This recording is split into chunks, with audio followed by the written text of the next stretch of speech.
Okay, this is on the Bennett job, number 53869, installed on 1031 by Aaron. Okay, so what we're doing is if you look up here, you can see the coil.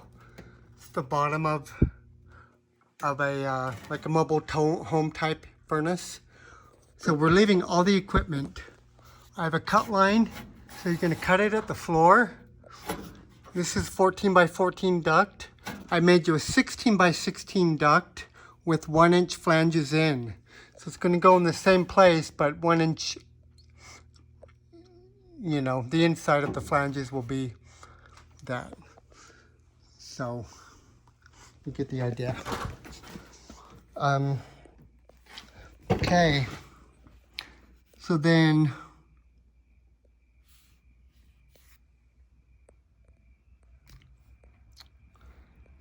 I have to put a measurement on here. Must have wrote it on a different paper.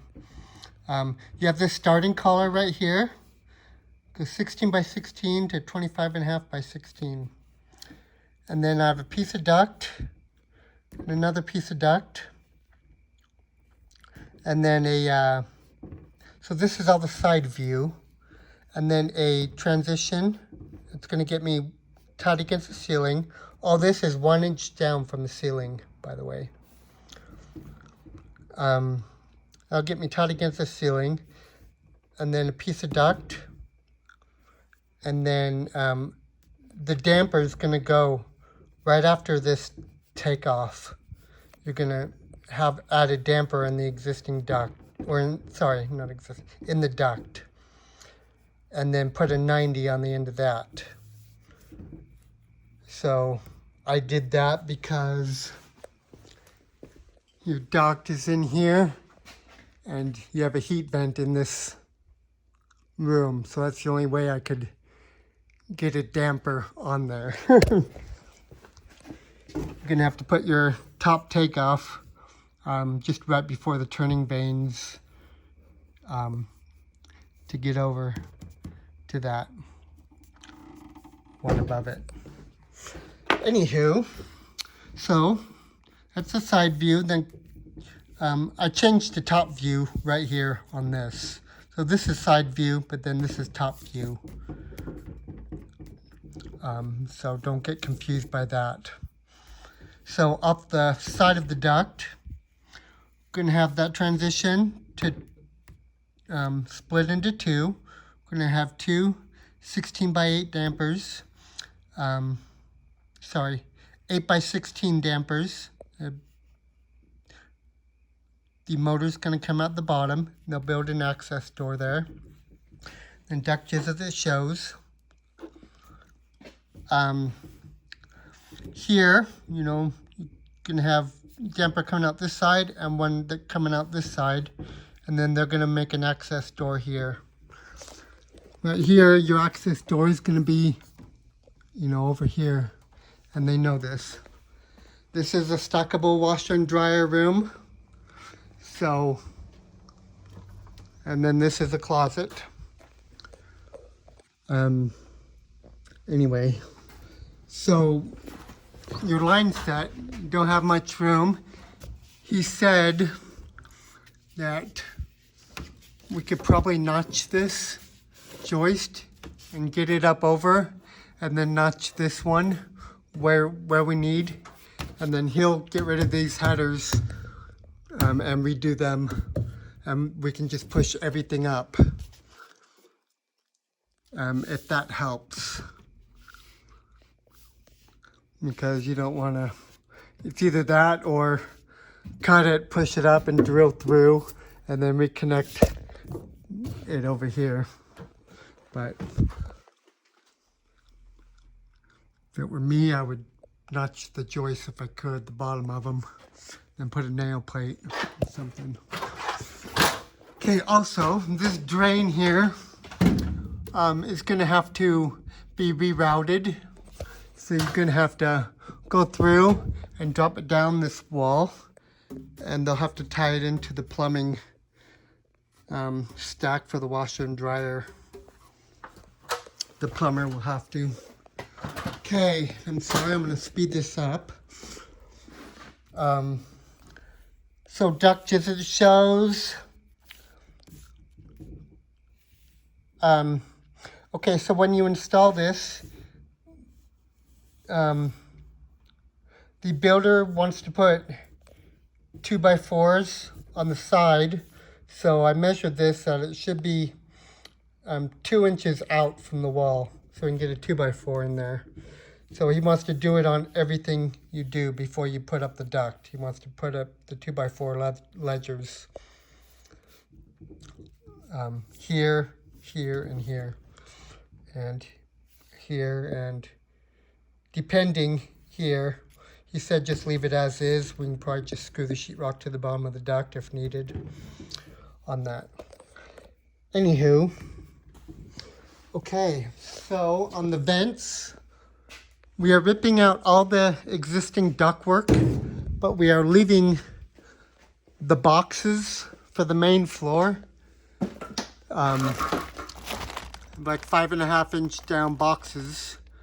I made 6-inch starting collars, so you just have to tap that. Might have to oval it just a little bit, but we're going to run all the new heat vents in 6-inch. So, yada yada yada. That one. This one in the bathroom is a toe kick in the bathroom. And right now we can't get to it without a fur out. And they would rather move it out over here and put a 4x10 end boot on the bathroom wall up above us.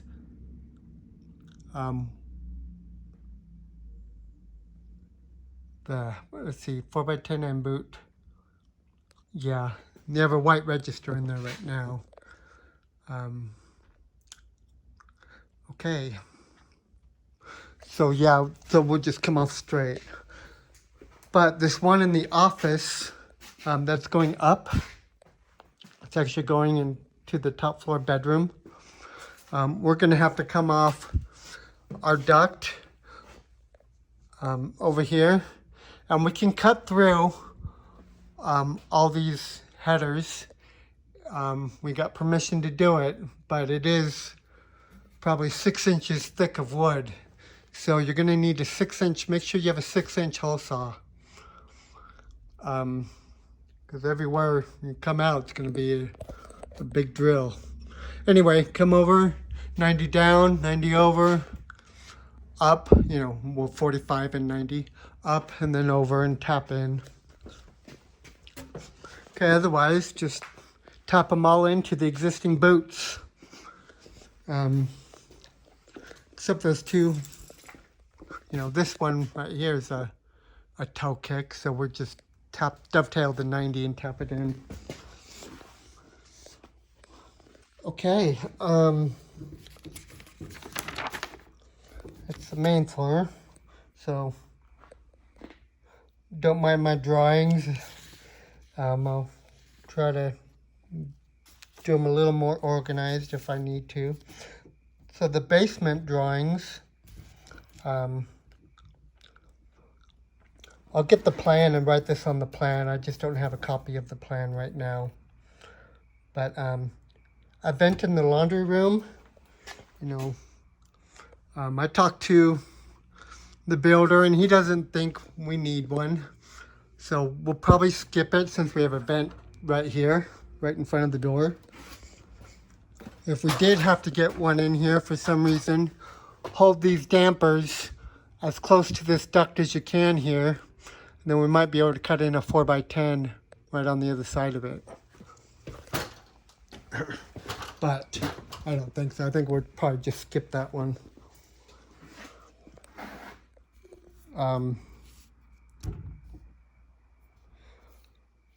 Okay, so then the heat vents, just as it shows on the plan, which you will have. So transfer airs. So for this bedroom here, we're going to put a transfer. We're going to put a baseboard grill here, 14 by 8. And in this room, we're going to put a 14 by 8 high and use the wall space for the transfer. And you know what I just noticed? Let's see. You can always put, well, yeah, it doesn't matter. Yeah, that'll work. I was gonna say you can put this one over here and that one over here and use this space, but it doesn't matter. Anyway, just do it like normal. Then over here in the office, we're going to put a baseboard grill low, just somewhere along this wall, and use the transfer and then just put the high one, a flat grill, in the stairwell. So just somewhere in the stairwell here, we'll have the other one. Okay, in this bedroom here, we'll just have a transfer grill, baseboard here and one here. In this back bedroom, we'll just have to put a transfer grill from one room to the other. So 14 by 8, low and high, since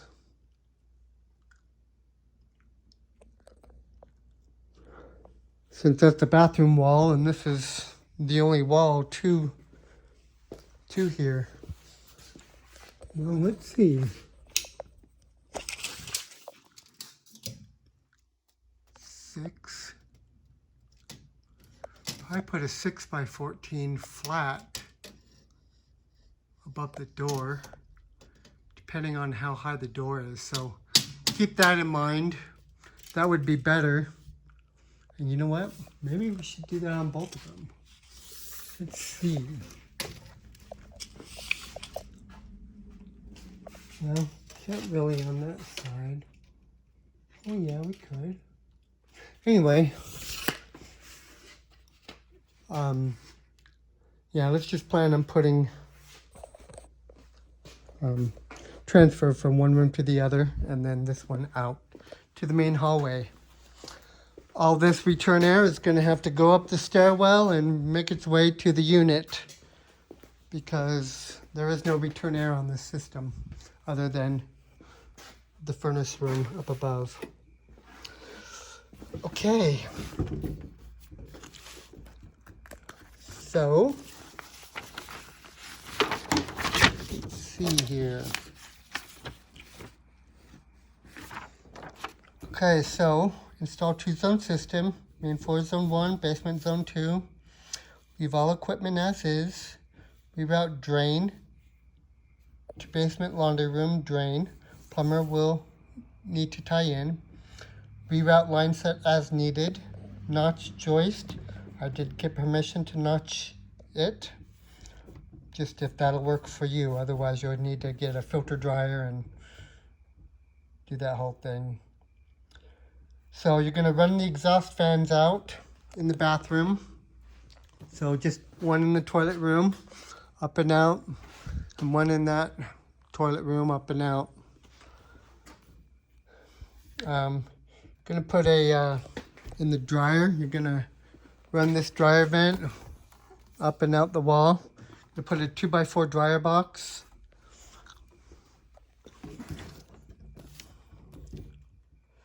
And I told you about moving the top floor vent in the bath from the toe kick to a boot behind door. So, is that it? Let me think for a sec before I end the video. I believe that's it. So the plumber will be here the day after you start, I believe.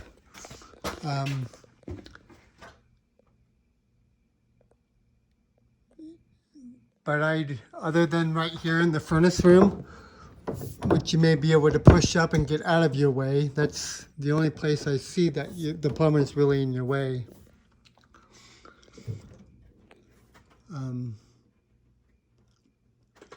But okay,